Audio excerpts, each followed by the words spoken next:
কেমন আছেন সবাই? আশা করি সবাই ভালো আছেন। তো আজকে আমাদের স্পোকেন ক্লাস 4। তো চলুন স্পোকেন ক্লাস 4 এ কি আছে আমরা দেখে ফেলি। স্পোকেন রুল 4 এ আছে subject plus need oblique needs to plus verb 1। তাহলে এটা আমরা কোন ক্ষেত্রে ব্যবহার করব? প্রয়োজন হওয়া, অর্থাৎ আপনার বা আমার বা তার কোনো কিছু প্রয়োজন, এক্ষেত্রে আমরা ব্যবহার করতেছি subject plus need oblique needs to plus verb 1। আমাদের মধ্যে অনেকে আছে যারা স্ট্রাকচারের ইউজ বোঝে না। সেটা কি? যে হির পরে নিড হবে নাকি নিডস হবে। তাদের জন্য থাকবে বইয়ের মধ্যে স্ট্রাকচার অপশন। কোন বইয়ের মধ্যে? স্পোকেন মাস্টার 1600 প্লাস রুলস বইয়ের মধ্যে। তাহলে আই নিড টু, তাহলে আয়ের পরে কি হচ্ছে বলেন তো? নিড হচ্ছে I need to plus verb 1। তাহলে আমার প্রয়োজন I need two, he she it needs two. তাহলে আমরা সিম্পলি মনে রাখবো যে হি needs two, she needs to, it needs to। ওকে, তাহলে he she it needs to। ওকে, তাহলে তার প্রয়োজন he needs to, কোন একটা ছেলের প্রয়োজন she needs to, কোন একটা মেয়ের প্রয়োজন plus verb 1। We you they need to, তাহলে আমরা এখানে কি মনে রাখবো? যে উই নিড টু। এখানে যদি আপনি দেন উই নিডস টু তাহলে সম্পূর্ণ ভুল হবে। তাহলে we need to, you need to, they need to plus verb 1। তাহলে আমাদের প্রয়োজন উই নিড টু, তোমার প্রয়োজন বা তোমাদের প্রয়োজন ইউ নিড টু, তাদের প্রয়োজন দে নিড টু। ওকে, আচ্ছা ব্যাখ্যাটা খেয়াল করেন। কোনো কাজ করা দরকার এমন বোঝায়। তাহলে কোনো কাজ করা দরকার, এক্ষেত্রে আমরা কি ব্যবহার করতেছি? Subject plus need oblique needs to plus verb 1। আচ্ছা খেয়াল করেন, আমার মনোযোগ দিয়ে পড়া দরকার, আমার মনোযোগ দিয়ে পড়া দরকার। এখন খেয়াল করেন, আমার দরকার, সর্বপ্রথম আমি প্রতিদিনে আপনাদের একটা জিনিস শেখাই যে কীভাবে আপনি বাংলা থেকে ইংলিশে কনভার্ট করবেন। কারণ এটা আপনাদের শুধুমাত্র যে স্পিকিংয়ে কাজে আসবে এমনটা না, ফ্রি অ্যান্ড রাইটিংও কাজে আসবে। ওকে, তাহলে আমার দরকার, তাহলে আমার ইংলিশ কী হবে? আই। কারণ সাবজেক্টিভে কী বসে বলেন তো? সর্বদা সেন্টেন্সের শুরুতে সাবজেক্টে সাবজেক্টিভ ফর্ম বসে, অর্থাৎ আমার এখানে মাই ব্যবহার করতে পারবেন না, আইকে ব্যবহার করতে পারবে। আমি থেকে আমার আসছে, আমি থেকে আমার, তাহলে আমি ইংলিশ কি? আই। তাহলে আমার দরকার I need two.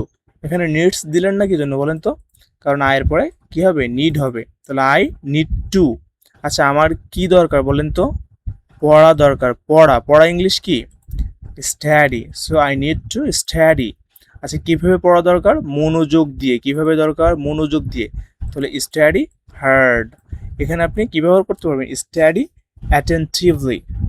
Okay, so আমার মনোযোগ দিয়ে পড়া দরকার, I need to study hard, I need to study hard.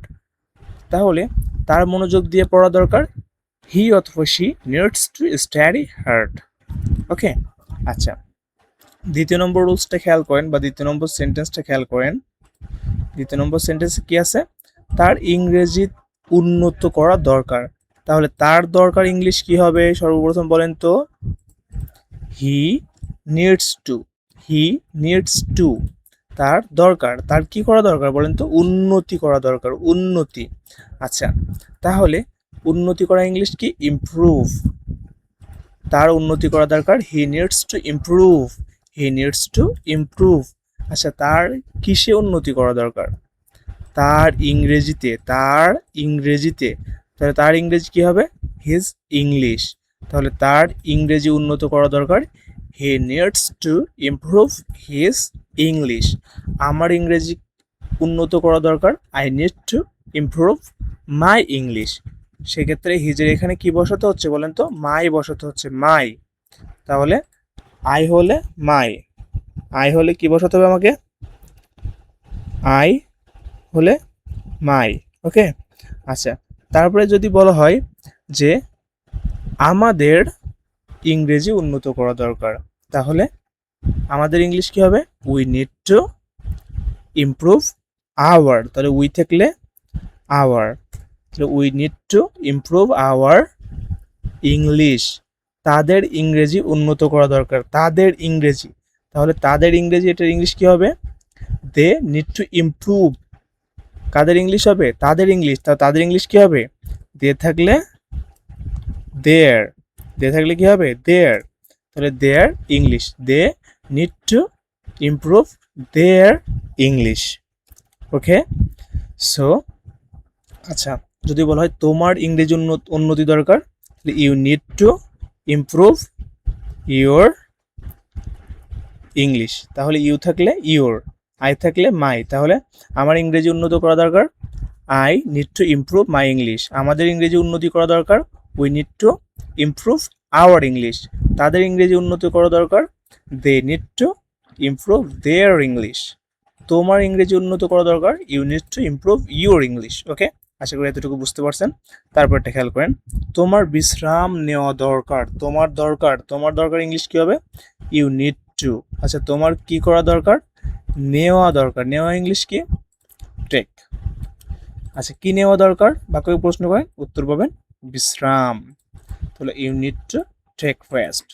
তোমার বিশ্রাম নেওয়া দরকার, you need to take rest. You need to take rest. আচ্ছা, আমার বিশ্রাম নেওয়া দরকার, I need to take rest. তাদের বিশ্রাম নেওয়া দরকার, they need to take rest. Okay, বোঝা যায়?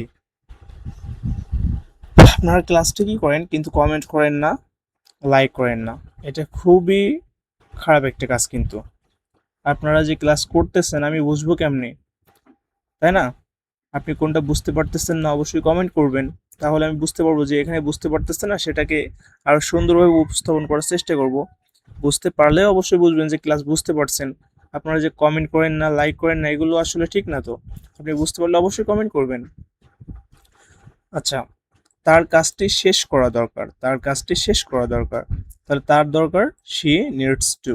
শি নিডস টু, তার দরকার। তার কি করা দরকার দেখেন তো? শেষ করা দরকার। শেষ করা ইংলিশ কি হবে? ফিনিশ। তাহলে শি নিডস টু ফিনিশ। কি শেষ করা দরকার? কাজটি। তাহলে দ্য ওয়ার্ক। তাহলে তার কাজটি শেষ করা দরকার, she needs to finish the work. She needs to finish the work. আমার কাজটা শেষ করা দরকার, I need to finish the work. তোমার কাজটি শেষ করা দরকার, you need to finish the work. আচ্ছা, আমাদের টাকা সঞ্চয় করা দরকার। আমাদের দরকার, উই নিড টু। আমাদের দরকার, উই নিড টু। আমাদের কি করা দরকার বলেন তো? সঞ্চয় করা। সঞ্চয় করা ইংলিশ কি হবে? সেভ। তাহলে উই নিড টু সেভ। কি দরকার? টাকা সঞ্চয় করা দরকার। টাকা সঞ্চয়, কি সঞ্চয় করা দরকার? টাকা। তাহলে সেভ মানি। তাহলে আমাদের টাকা সঞ্চয় করা দরকার, we need to save money. We need to save money. So এটা ছিল আমাদের spoken English class 4, rule number 4। এটা স্পোকেন মাস্টার 1600 রুলস বই থেকে নেওয়া, অর্থাৎ বইয়ের মধ্যে 4th নম্বর রুলসে এটা দেওয়া আছে। আমরা কিন্তু এখন বেসিক লেভেলে পড়ে আছি, হ্যাঁ। আস্তে আস্তে আমরা অ্যাডভান্সে যাব। প্রথমে যদি আমরা ইজি লেভেলটা কমপ্লিট না করি বা ইজি থেকে না শিখি, তাহলে কি আমাদেরকে আমাদের হার্ড মনে হবে। ভবিষ্যতে যে বাক্যগুলো আসতেছে ওগুলো হার্ড মনে হবে। তার জন্য আমরা কি করতেছি? ইজিগুলো আগে শেষ করে নিচ্ছি, তারপর আস্তে আস্তে আমরা কি অ্যাডভান্স লেভেলে যাব। ওকে, তাহলে কোনো কিছু করা প্রয়োজন, এক্ষেত্রে আমরা কি ব্যবহার করতেছি? Subject plus need oblique needs to plus verb 1। I need to হবে, he she it needs to হবে, we you they need to plus verb 1। কোনো কাজ করার দরকার এমন বোঝাবে। ওকে, আচ্ছা, তাহলে আমার মনোযোগ দিয়ে পড়া দরকার। I need to study hard. তার ইংরেজি উন্নত করা দরকার, he needs to improve his English.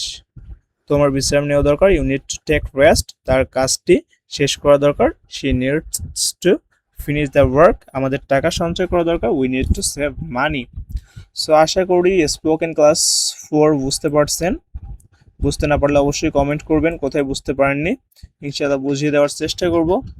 So আল্লাহ হাফেজ, ভালো থাকবেন। নিশ্চয়ই খুব দ্রুতই চলে আসতেছে আপনাদের স্পোকেন ক্লাস 5। সো অপেক্ষা করুন, wait for the next class. আল্লাহ হাফেজ।